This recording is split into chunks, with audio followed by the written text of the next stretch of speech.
Welcome to Samba Samba. Enjoy the video. In this video, I will explain how to make delicious brownies. First, let's gather our essential ingredients. You'll need 1 cup of unsalted butter, melted, and 2 cups of granulated sugar for sweetness.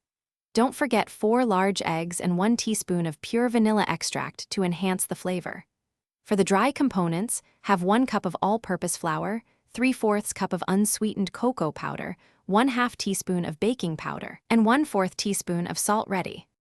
Now, let's combine these wonderful ingredients for that perfect brownie texture.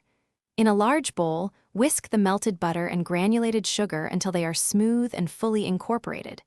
Next, beat in the 4 large eggs, one at a time, ensuring each is fully mixed before adding the next. Stir in the 1 teaspoon of vanilla extract. In a separate bowl, combine the flour, cocoa powder, baking powder, and salt. Gently fold the dry ingredients into the wet mixture until just combined. Do not overmix. It's time to bake these beauties. Preheat your oven to 350 degrees Fahrenheit. Prepare a 9 by 13-inch baking pan by greasing it lightly or lining it with parchment paper. Pour the brownie batter evenly into the prepared pan, spreading it gently to ensure it reaches all the edges. Bake for approximately 25 to 30 minutes.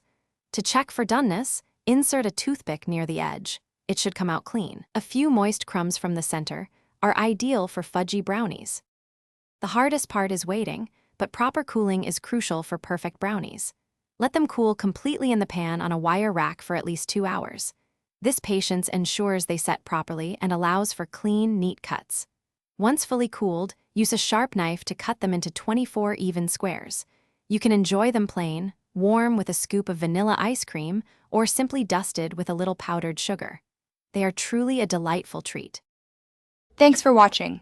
Consider subscribing if we helped you.